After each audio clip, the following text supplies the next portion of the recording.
Hi guys, and welcome to my channel. As you have seen in the title of this video, I'm going to be talking about the reasons why your F1 student visa may be denied. And I'd like to start by giving you one fact that I have researched and found out, that the US visa has no quotas. So the US consulars around the world can issue unlimited student visas per day. So what does that mean if you get denied?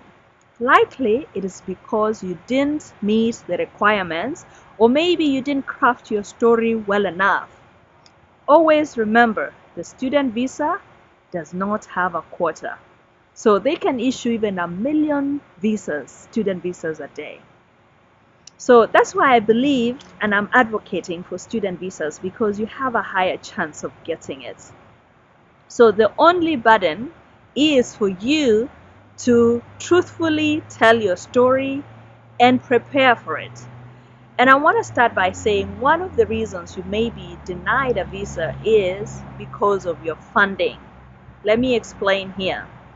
So when you arrive at the embassy, the consular will ask you to see the I-20. The I-20 will show the consular the cost of the school, and it is broken down to what the school will cover and the cost that you're responsible for. So you're only required to show proof of funds for the first year of schooling in America. So your bank statement that you present before the embassy should not be less than 1 year of school tuition and living expenses for 1 year. If it is less by $200 or maybe even $50, you will have given the consular a reason to deny your visa. So that's one reason. So, and I also wanted to tell you guys to be prepared, because you might be asked, even after meeting the requirement of 1 year, they might ask you, how are you going to fund the rest of your year? Like if you have a 4-year course, how are you going to fund the rest of the 3 years? So be prepared to talk about it. Be prepared. So why do they care about just proof of 1 year? Because after 1 year of schooling, you may apply for work permits to work off campus. And with that, they assume that you will have a good source of funding. So to be clear, I'm saying your first year, you need to provide liquid evidence, bank statement. And for the rest of the years, you will need to tell them what the plan that you have to finance the rest of the years. So give them a practical answer. Here's an example that I want you probably to look at, and maybe you can craft the story around this. So if your uncle gave you a bank statement, he's sponsoring you. So you'll craft a story around the business that your uncle carries. So you can say, my uncle has agreed to sponsor me, and he has a steady brick business and has a major contract with company XYZ, and he is committed to paying through my college education. And to supplement that, the college said that there are over 100 scholarships, and I spoke with them and they told me that I qualify. In fact, 95% of the international students in that school are on those scholarships.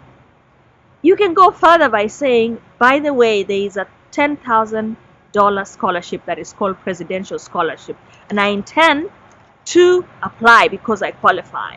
Have a conversation with the consular and craft your story. Look for opportunities to give details. If they're asking you, how are you going to fund this? Don't give one answer. So they're saying, how are you going to fund this? Don't say, my uncle. Did you see how I crafted that? You're going to say, my uncle has XYZ business, which brings in XYZ dollars or shillings or whatever a year or a month. It's a steady business, and he's committed to seeing that I graduate. He's promised to support me. To supplement that, there are 50 scholarships that international students qualify, I have spoken with international student advisor, and he told me that I only need to be there for 1 semester to qualify.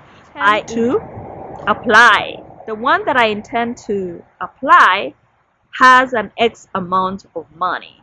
So craft your story, details, convince the consular to give you a visa. Just because you have funding for 1 year, you'll be asked the rest of the year. That's one reason people get denied, because they are giving one answer